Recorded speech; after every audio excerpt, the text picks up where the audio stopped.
For situations like this, there's really only one thing to do, honestly, and that's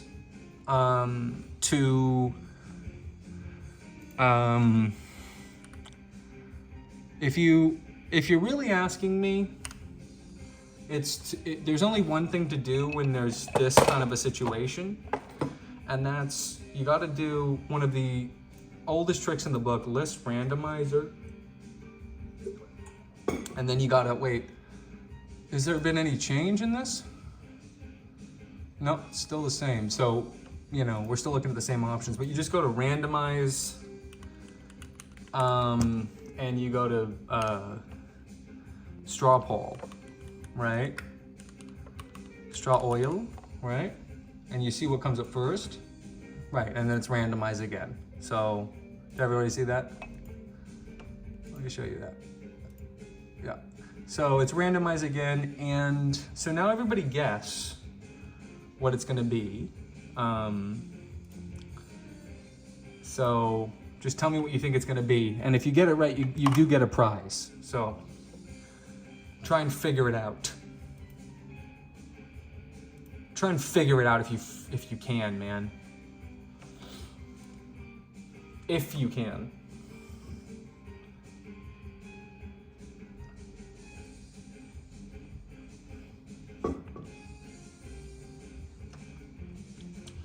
Try and figure it out if you can. If you can.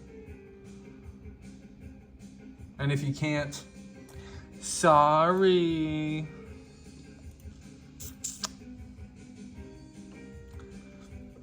So just try and figure this one out. So that was the controller. That last game was a controller problem.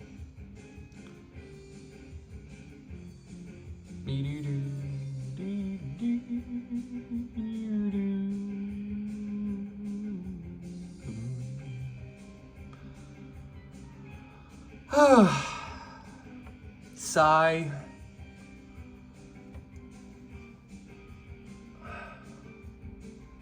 So what do we all think, guys?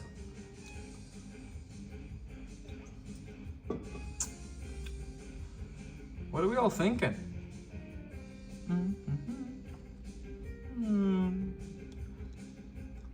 What do we think it's gonna be, guys?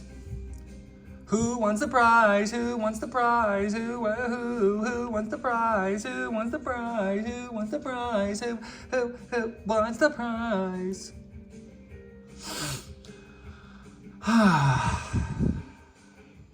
Let's see. It's about 10 seconds left.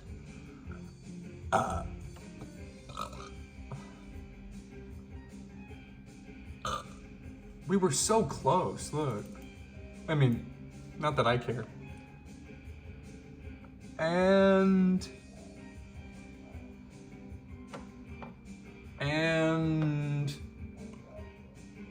done. What? How did we get that result? How did we get that result? How did we get that result? That's kind of fun, huh? It's kind of a funny idea. Are we getting tired of the tier lists? Should we do another reading of the book? I feel like we should do another reading of the book, because we got to get through that eventually. So let's do that, huh? I believe we were on chapter 8, which is a very interesting chapter. If I'm not mistaken, I believe this is one of the more interesting chapters of the book. So let's give it a little look. Let's give it a once over. See if it matches with our preconceived notions. How do we like the book so far? It is quite. I'm gonna get a little bit of water before we start, just to wet my whistle, just to make sure that I have enough liquidation to get through the rest of this. But let's trudge on through the rest of this. Just give me a second, okay, guys? I'm just gonna get some more water, and then we'll start the reading.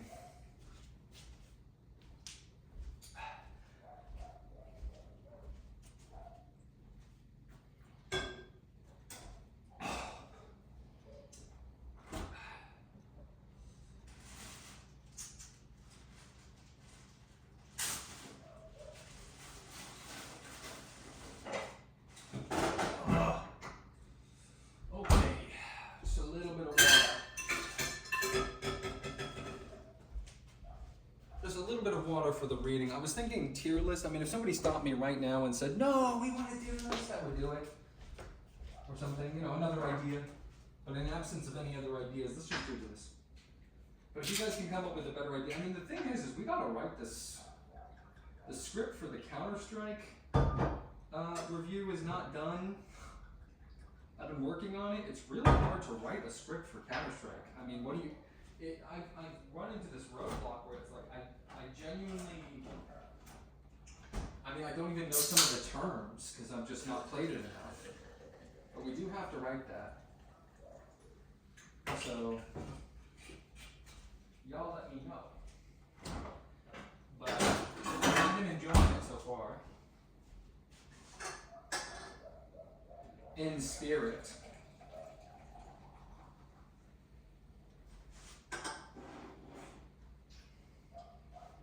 If I come back to my desk, I don't see a better idea. It's going to be this, no matter what.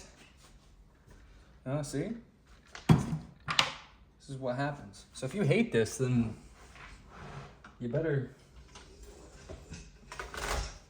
figure out how to jump in a little bit faster. Anyway.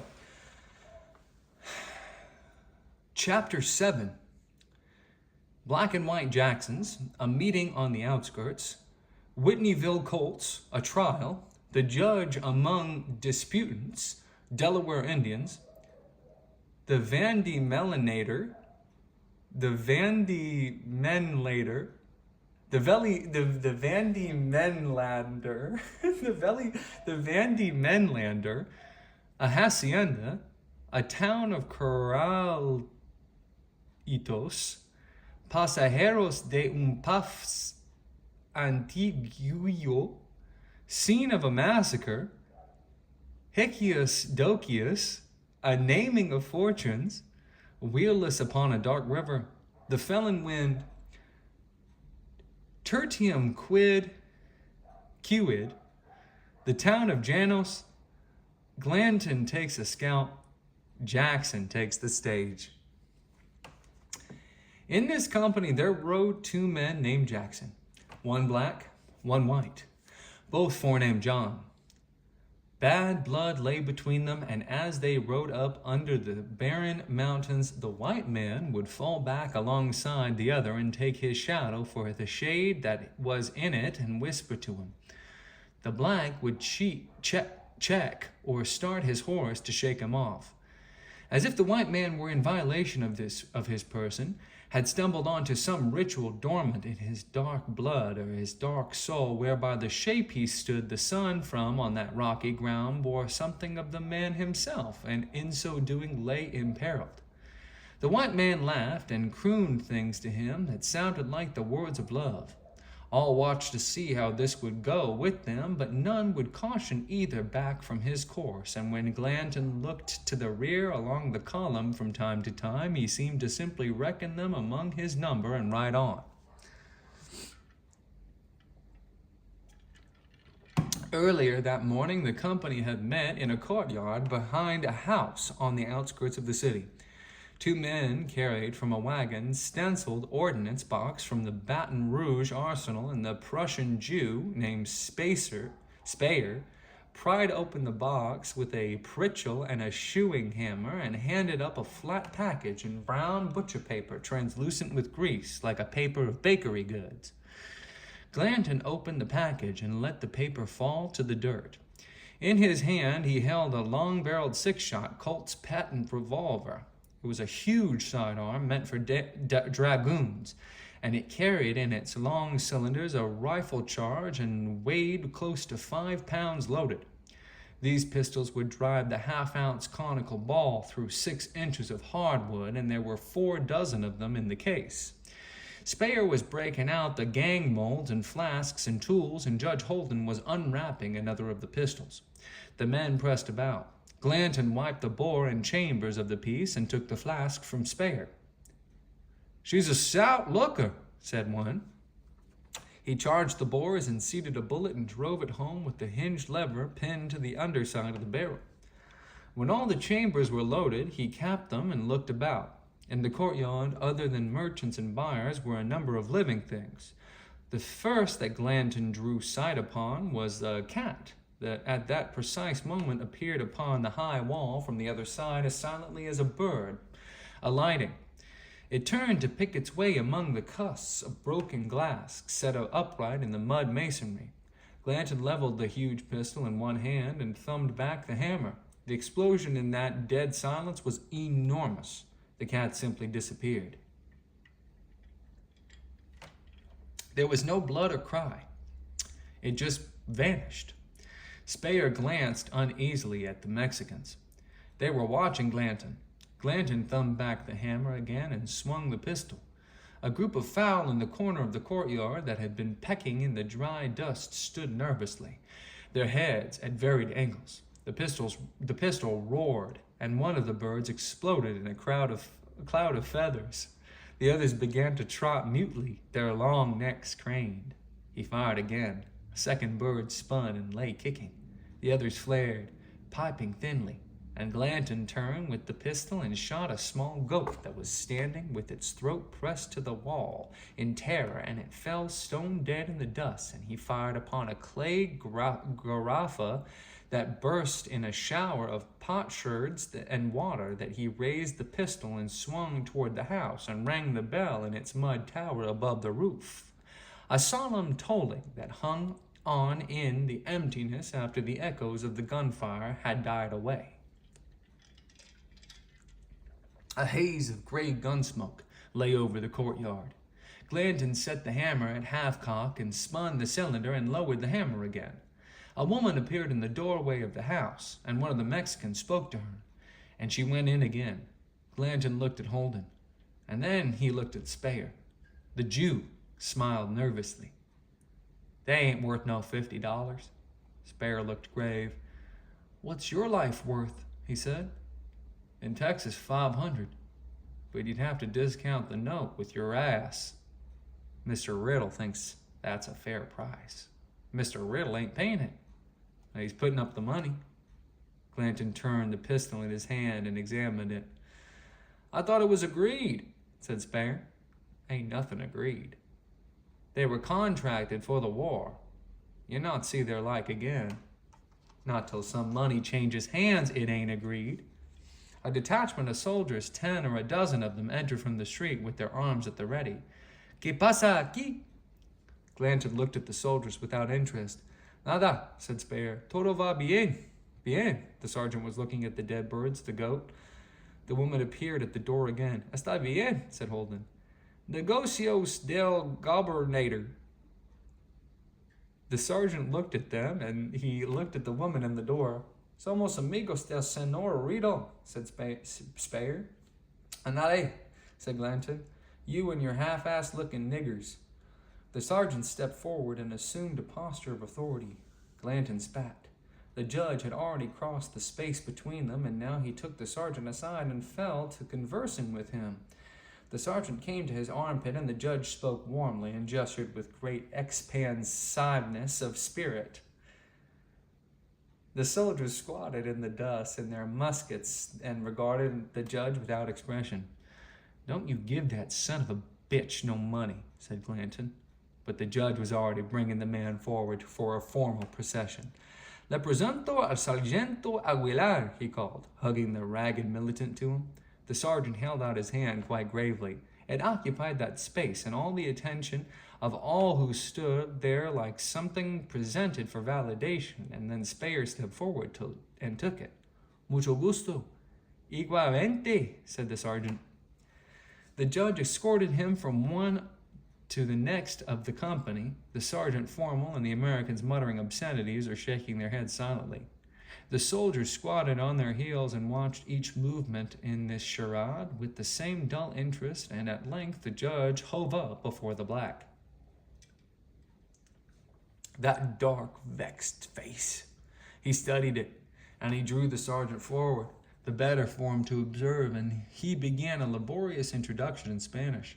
He sketched for the sergeant a problematic career of the man before them, his hands drafting with a marvelous dexterity the shapes of What varied paths conspired here in the ultimate authority of the extant, as he told them, like strings drawn together through the eye of a ring. He adducted for their consideration references to the children of Ham, the lost tribes of Israelites, certain passages from the Greek poets, anthropological speculations as to the propagation of the races in their dispersion, and the isolation through the agency of geological cataclysm, and an assessment of racial traits with respect to climatic and geographical influences. The sergeant listened to this and more with great attention, and when the judge was done, he stepped forward and held out his hand. Jackson ignored him. He looked at the judge. What did you tell him, Holden? Don't insult him, man. What did you tell him? The sergeant's face had clouded. The judge took him about the shoulders and leaned and spoke into his ear, and the sergeant nodded and stepped back and saluted the black. What did you tell him, Holden? That shaking hands was not the custom in your land. Before that, what did you say to him before that? The judge smiled. It is not necessary, he said, that the principals here be in the possession of the facts concerning their case, for their acts will ultimately accommodate history with or without their understanding. But it is consistent with notions of right principle that these facts, to the extent that they can be readily made to do so, should find a repository in the witness of some third party. Sergeant Aguilar is just such a party, and any slight to his office is but a secondary consideration when compared to divergences in that larger protocol exacted by the formal agenda of an absolute destiny. Words are things. The words he is in possession of he cannot be deprived of. Their authority transcends his ignorance of their meaning. The black was sweating. A dark vein in his temple pulsed like a fuse. The company had listened to the judge in silence. A few smiled. A half-witted killer from Missouri guffawed softly like an asthmatic. The judge turned again to the sergeant, and they spoke together, and the judge and he crossed to where the crate stood in the courtyard, and the judge showed him to one of the pistols, and explained its workings with great patience. The sergeant's men had ridden and stood waiting. At the gate, the judge doled coins into Aguilar's palm, and he shook hands formally with each ragged charge and complimented them upon their military bearing, and they exited onto the street. At noon that day, the partisans rode out, each man armed with a pair of pistols, and took the road up country as told. The outsiders returned in the evening, and the men dismounted for the first time that day, and recruited their horses in the sparse swall while Glanton conferred with the scouts. Then they rode on until dark and made camp. Toadvine and the veteran and the kid squatted at a small remote from the fires. They did not know that they were set forth in that company in the place of 3 men slain in the desert. They watched the Delawares, of whom there were a number in that party, and they too sat somewhat apart, crouched on their heels, one pounding coffee beans in a buckskin with a rock, while the others stared into the fire with eyes as black as gun bores. That night the kid could see one of them sort with his hand among the absolute embers for a ripe coal with which to light his pipe. They were about in the morning before daybreak, and they caught up and saddled their mounts as soon as it was light enough to see. The jagged mountains were pure blue in the dawn, and everywhere birds twittered, and the sun, when it rose, caught the moon in the west, so that they lay opposed to each other across the earth. The sun white hot, and the moon a pale replica, as if they were the ends of a common bore beyond those terminals, burned worlds past all reckoning. As the riders came up through the mesquite and Pyracantha, single file, in a light clank of arms and a chink of bitch rings, and the sun climbed and the moon set, and the horses and the dew-soaked mules commenced to steam in flesh and in shadow. Toadvine had fallen in with a fugitive from Van Diemen's land named Bathcat, who had come west on leg bail. He was from Wales by birth, and he had but 3 fingers to his right hand and a few teeth. Perhaps he saw in Tovan a fellow fugitive, an earless and branded felon who had chosen in life much as he. And he offered to wager as to which Jackson would kill which. I don't know them boys. What do you think then? Toadvine spat quietly to one side and looked at the man. I would want to bet, he said. Not a gaming man. Depends on the game. The blackie will do for him. Take your odds. Toadvine looked at him. The necklace of human ears he wore looked like a string of dried black figs. He was big and raw looking, and one eyelid sagged where a knife had severed the small muscles there, and he was furnished with gear of every class, the fine with the shoddy. He wore good boots, and he carried a handsome rifle bound with a German silver, but the rifle was slung in a cut-off bootleg, and his shirt was in tatters, and his hat rancid. You've not hunted the Aborigines before, said Bathcat. Who says it? I know it. Toadvine didn't answer. You fight him right, lady. So I hear. The Vandemenlander smiled. Much has changed, he said. When I first come to this country, there were savages up in the San Saba, and hardly seen white men. They come to our camp, and we shared our mess with them, and we couldn't keep their eyes off knives. Next day, we brought whole strings of horses into the camp to trade. We didn't know what they wanted. We had knives of their own, such as they was. But what if it was, you see, what they'd never seen salt bones of stew before? Toadvine glanced at the man's forehead, but the man's hat was pushed down almost to his eyes. The man smiled and forked the hat back slightly with his thumb. The print of the hat band lay on his forehead like a scar, but there was no mark other.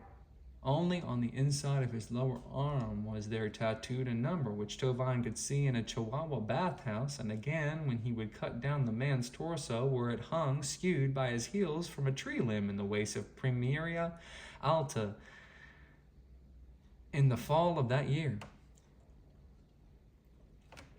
They rode up through Choya and Nopal, a dwarf forest of spend things, through a stone gap in the mountains, and down among blooming Artemisia and aloe. They crossed a broad plain of desert grass dotted with palmia.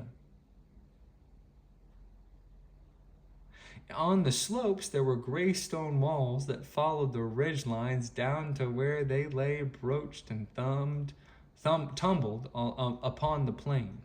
They did not noon, nor did they siesta at the cotton eye of the moon squatted at broad day in the throat of the mountains to the east, and they were still riding when it overtook them at its midnight meridian, sketching on the plain below a blue cameo of such dread pilgrims clanking north. They spent the night in the corral of a hacienda where all night men kept watchfires burning on the azoteas or roofs. 2 weeks before this, a party of campesinos had been hacked to death with their own hoes and partially eaten by hogs while the Apaches rounded up what stock would drive and disappeared into the hills. Grant had ordered a goat killed, and this was done in the corral while the horses sheed and trembled at the flaring light of the fires, and the men squatted and roasted the meat and ate it with knives and wiped their fingers in their hair and turned in to sleep upon the beaten clay. At dusk of the third day they rode into the town of Coraitos, the horses shuffling through the caked ash and the sun glaring redly through the smoke. The smelter chimneys were ranged against the ashen sky, and the golby lights of the furnaces glowered under the dark of the hills. It had rained in the day, and the window lights of the low mud houses were reflected in pools along the flooded road, of which great dripping swine rose moaning before the advancing horses like oafish demons routed from a fen. The houses were loopholed and parapeted, and the air was filled with the fumes of arsenic.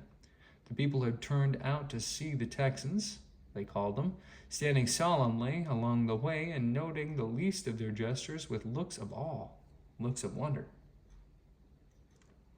They camped in the plaza blackening the cottonwoods with their fires and driving forth the sleeping birds, the flames lighting up the wretched town to its darkest pens and bringing forth even the blind tottering with their hands outstretched towards that conjectural clay. Glanton and the judge, with the Brown brothers, rode out to the hacienda of General Zuloaga, where they were received and given their dinner, and the night passed without incident. In the morning, when they had saddled their mounts and were assembled in the square to ride out, they were approached by a family of itinerant magicians seeking a safe passage up country as far as Janos. Glanton looked down at them from his place at the head of the column. Their goods were piled up in tattered panniers, lashed to the backs of 3 burros, and they were a man and his wife and a grown boy and a girl. They were dressed in fool's costumes with stars and half-moons embroidered on, and the once gaudy colors were faded and pale from the dust of the road, and they looked a set of right wanderfolk cast on this evil terrain. The old man came forward and took the bridle of Glanton's horse. "Get your hands off the horse," said Glanton. He spoke no English, but he did what he was told. He commenced to put forth his case. He gestured. He pointed back toward the others. Glanton watched him. Who knows if he heard at all? He turned and looked at the boy and at the 2 women, and he looked down at the man again. "What are you?" he said. The man held his ear towards Glanton and looked up with a mouth agape. "I said, what are you? Are you a show?" He looked back towards the others. "A show," said Glanton. "Bufones." The man's face brightened. "Sí," he said. "Sí, bufones todo." He turned to the boy. "Casimiro, los perros." The boy ran to one of the burros and began to tug among the packings. He came up with a pair of bald and bat-eared animals slightly larger than rats and pale brown in color, and he pitched them into the air and caught them on the palms of his hands, where they began to pirouette mindlessly. "Mire, mire," called the man. He was fishing about in his pockets, and soon he was juggling 4 small wooden balls in the front of Glanton's horse. The horse snorted and lifted his head, and Glanton leaned over in the saddle and spat and wiped his mouth with the back of his hand. "Ain't that the drizzling shits?" he said. The man was juggling and calling back over his shoulder to the women, and the dogs were dancing, and the women were turning into the preparation of something when Glanton spoke to the man. "Don't start no more of that crazy shit. You want to ride with us, you fall on the back. I promise you nothing. Vámonos." He rode on. The company clanked into motion, and the juggler ran shooing the women towards the burros, and the boy stood wide-eyed with the dogs under his arm until the man spoke to him. They rode out through the rabble past great cones of slag and tailings. The people watched them go. Some of the men stood hand in hand like lovers, and a small child led forth a blind man on a string to a place of vantage. At noon, they crossed the stony bottom of the Casas Grandes River, and the men rode along the benchland above the gaunt rill of the water past a place of bones where Mexican soldiers had slaughtered an encampment of Apaches some years gone. Women and children, the bones and skulls scattered along the bench for half a mile, and the tiny limbs of toothless paper skulls of infants like the ossature of a small apes at their place of murder, and old remnants of weathered basketry and broken pots among the gravel. They rode on. The river led a lime-green corridor of trees down out of the barren mountains. To the west lay the ragged Carcaj, and to the north the Animas peaks, dim and blue. They made camp that night on a windy plateau among Pythion and juniper, and the fires leaned downward in the darkness, and hot chains of sparks raced among the scrub. The jugglers unloaded the burros and began to set up a large gray tent. The canvas was scrawled with arcana, and it flapped and lurched, stood towering, luffed and wrapped them about. The girl lay on the ground, holding to one corner. She began to drag through the stand. The juggler took small steps. The woman's eyes were rigid in the light. As the company watched, the four of them all clutched the snapping cloth were towed mutely from sight beyond the reach of the firelight and into the howling desert like supplicants at the skirts of some wild and irate goddess. The pickets saw the tent lumber horribly away into the night. When the family of jugglers returned, they were arguing among themselves, and the man went again to the edge of the firelight and peered out upon the wrathful blackness and spoke to it and gestured with his fist, nor would he return until the woman sent the boy to fetch him. Now he sat staring at the flames while the family unpacked. They watched him uneasily. Glanton watched him also. "Showman," he said. The juggler looked up. He put one finger to his chest. "You," said Glanton. He rose and shuffled forward. Glanton was smoking a slender black cigar. He looked up at the juggler. "You tell fortunes?" The juggler's eyes skittered. "Como?" he said. Glanton put the cigar in his mouth and mimed a deal of cards with his hand. "La baraja," he said, "para adivinar la suerte."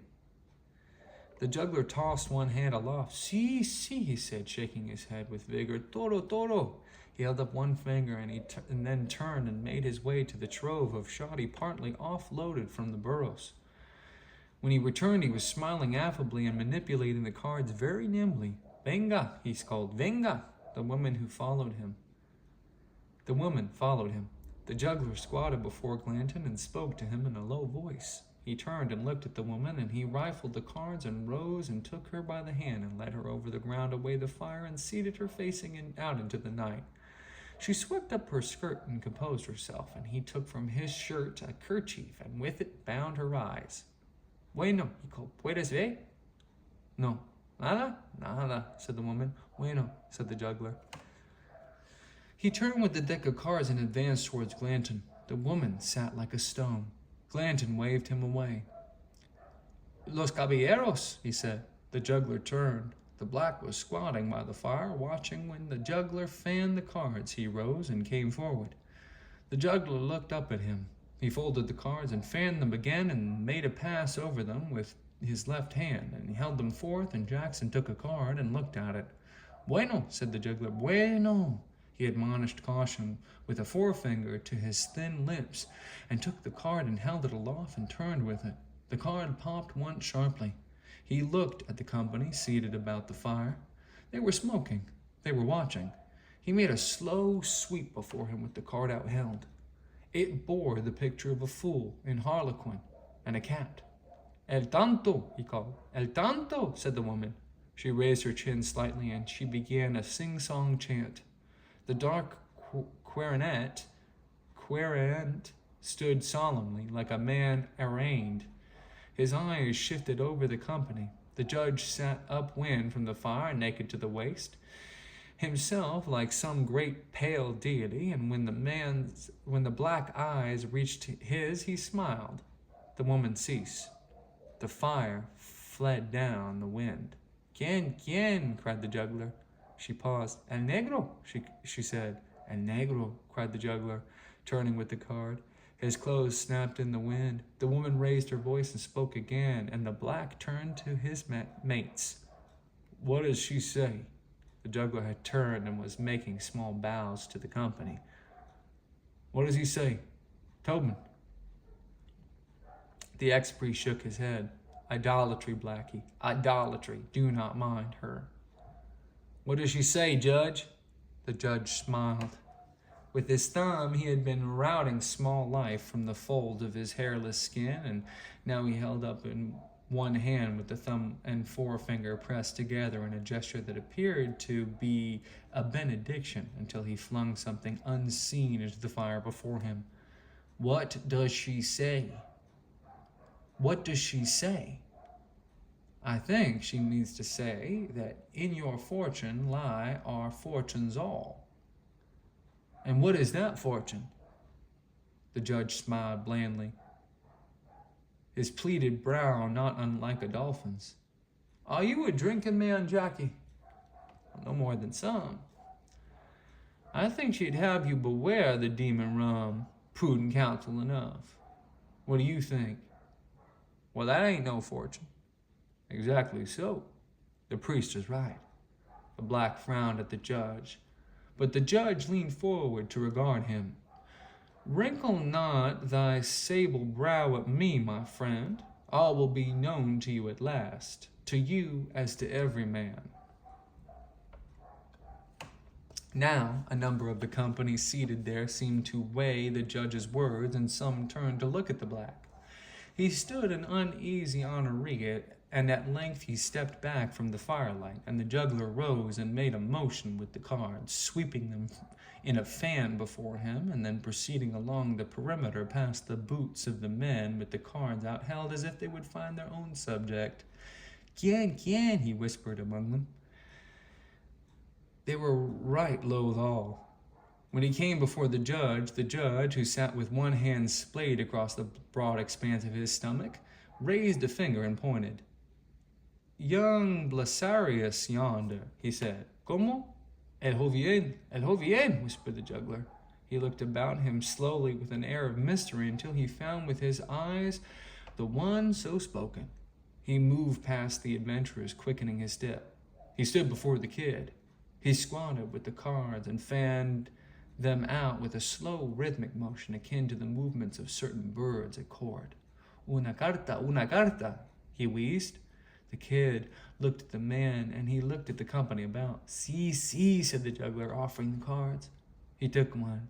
He had not seen such cards before, yet the one he held seemed familiar to him. He turned it upside down and regarded it, and he turned it back. The juggler took the boy's hand in his own and turned the card so he could see. Then he took the card and held it up. "Cuarto de copas," he called out. The woman raised her head. She looked like a blindfolded mannequin raised awake by a string. "Cuatro de copas," she said. She moved her shoulders. The wind went amongst her garments and her hair. "Quienen," called the juggler. "El hombre," she said. "El hombre más joven. El muchacho." "El muchacho," called the juggler. He turned the card for all to see. The woman sat like a blind intercutrix between Boaz and Joshin, inscribed upon the one card in the juggler's deck that they would not see come to light. True pillars and true card, false prophetess for all, she began to chant. The judge was laughing silently. He bent slightly the better to see the kid. The kid looked at Tobin and at David Brown, and he looked at Glanton himself, but they were none laughing. The juggler, kneeling before him, watched with a strange intensity. He followed the kid's gaze to the judge and back. When the kid looked down at him, he smiled, a crooked smile. "Get the hell away from me," said the kid. The juggler leaned his ear forward, a common gesture, and one that served for any tongue. The ear was dark and misshapen, as if in being put forth in this fashion it had suffered no few clouts, or perhaps the very news men had for him had blighted it. The kid spoke to him again, but a man named Tate from Kentucky, who had fought with the McCulloch's Rangers, as had Tobin and the others among them, leaned and whispered to the ragged soothsayer that he rose and made a slight bow and moved away. The woman had ceased her chanting. The juggler stood flapping in the wind, and the fire lashed a long, hot tail over the ground. "Quien, quien," he called. "El jefe," said the judge. The juggler's eyes sought out Glanton. He sat unmoved. The juggler looked at the old woman where she sat apart, facing the dark, lightly tottering, racing the night in her rags. He raised his fingers to his lips, and he spread his arms in a gesture of uncertainty. "El jefe," hissed the judge. The man turned and went along the group at the fire and brought himself before Glanton and crouched and offered up the cards, spreading them in both hands. If he spoke, his words were snatched away unheard. Glanton smiled. His eyes were small against the stinging grit. He put one hand forth and paused. He looked at the juggler. Then he took a card. The juggler folded shut the deck and tucked it among his clothes. He reached for the card in Glanton's hand. Perhaps he touched it. Perhaps not. The card vanished. It was in Glanton's hand, and then it was not. The juggler's eyes snapped after it, where it had gone down the dark. Perhaps Glanton had seen the card's face. What could it have meant to him? The juggler reached out to that naked bedlam beyond the fire's light, but in the doing he overbalanced and fell forward against Glanton and created a moment of strange liaison with his old man's arms about the leader as if he would console him at his scrawny bosom. Glanton swore and flung him away, and at that moment the old woman began to chant. Glanton rose. She raised her jaw, gibbering at the night. Shut her up, said Glanton. La carroza, cried the beldam.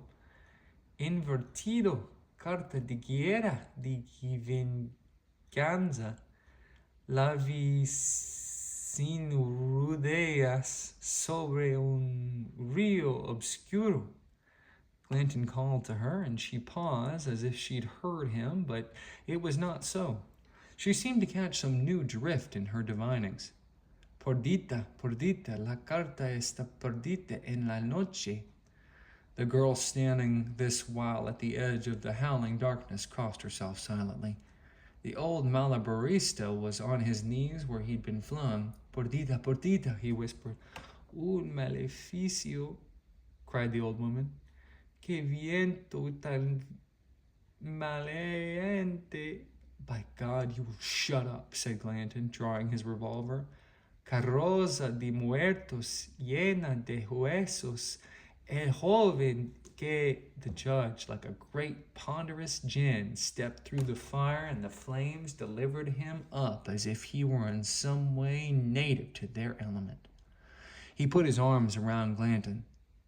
Someone snatched the old woman's blindfold from her, and she and the juggler were clouded away, and when the company turned in to sleep and the low fire was roaring in the blast like a thing alive, these four yet crouched at the edge of the firelight among their strange chattels and watched how the ragged flames fled down the wind as if sucked by some maelstrom out into the void, some vortex in that waste opposite to which man's transit and his reckonings alike lay abrogate, as if beyond will or fate he and his beasts and his trappings moved both in card and in substance under consignment to some third and other destiny. In the morning when they rode out as it was that pale day with the sun not risen and the wind had abated in the night and the things of the night were gone, the juggler on his burro trotted out to the head of the column and fell in with Glanton, and they rode on together, and they were so riding in the afternoon when the company entered the town of Janos. An ancient presidio composed wholly of mud, a tall mud church and a mud watchtowers, and all of its rain-washed and lumpy and sloughing into a soft decay. The advent of the riders bruited and scurved curs that howled woundlessly and slank among the crumbling walls. They rode past the church where old Spanish bells, sea-green with age, hung from a pole between low mud dolmens. Dark-eyed children watched from the hovels. The air was heavy with smoke from the charcoal fires, and a few old pelados sat mute in the doorways, and many of the houses were caved and ruinous and stood for pens. An old man with soapy eyes lurched out at them and held forth his hand. Una corta caridad, he croaked to the passing horses. Por Dios. In the square, two of the Delawares and the outsider Webster were squatting in the dust with a weathered old woman, the color of pipe clay. Dry old crone, half naked, her paps like wrinkled aubergines hanging from under the shawl she wore. She stared at the ground, nor did she look up even when the horses stood all about her. Glanton looked down the square. The town appeared empty. There was a small company of soldiers garrisoned here, but they did not turn out. Dust was blowing through the streets. His horse leaned and sniffed at the old woman and jerked his head and trembled, and Glanton patted the animal's neck and dismounted. "She was in a meat camp about 8 miles up the river," said Webster. "She can't talk." "How many were there?" "I reckon maybe 15 or 20. They didn't have no stock to amount to anything. I don't know what she was doing here." Glanton crossed in front of his horse, passing the reins behind his back. "Watch her, Cap. She bites." She had raised her eyes to the level of his knees. Glanton pushed the horse back and took one of the heavy saddle pistols from its scabbard and cocked it. "Watch yourself there." Several of the men stepped back. The woman looked up. Neither courage nor heart sank in those old eyes. He pointed with his left hand, and she turned to follow his hand with her gaze, and she put the pistol to her head and fired. The explosion filled all that sad little park. Some of the horses shayed and stepped. A fist-sized hole erupted out of the far side of the woman's head in a great vomit of gore, and she pitched over and lay slain in her blood without remedy. Glanton had already put the pistol at half cock, and he flicked away and spent primer with his thumb and was preparing to recharge the cylinder. "McGill," he said. A Mexican, solitary of his race in that company, came forward. "Get that receipt for us." He took a skinning knife from his belt and stepped to where the old woman lay and took up her hair and twisted it about his wrist and passed the blade of the knife about her skull and ripped away the scalp. Glanton looked at the men. There were stood some looking down at the old woman, some already seeing to their mounts or their equipage. Only the recruits were watching Glanton. He seated a pistol ball in the mouth of the chamber, and then he raised his eyes and looked across the square. The juggler and his family stood aligned like witnesses, and beyond them, in the long mud facade, faces that had been watching from the doors and naked windows dropped away like puppets in a gallery before the slow sweep of his eyes. He levered the ball home and capped the piece and spun the heavy pistol in his hand and returned it to the scabbard at the horse's shoulder and took the dripping trophy from McGill and turned it in the sun the way a man might qualify the pelt of an animal, and then handed it back and took up the trailing reins and led his horse out through the square toward the water at the ford. Whew.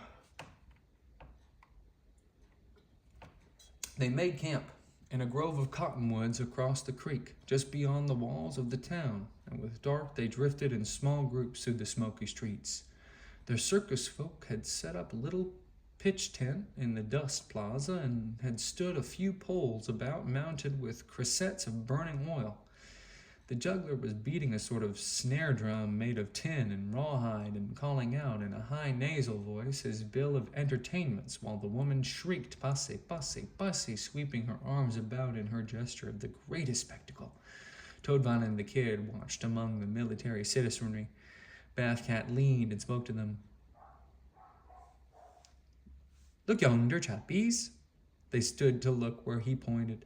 The black stood stripped to the waist behind the tent, and as the juggler turned with a sweep of his arm, the girl gave him a shove, and he leaped from the tent and strode about with strange posturings under the lapsing flare of the torches. Wow. Can't believe she shot herself in the fucking head.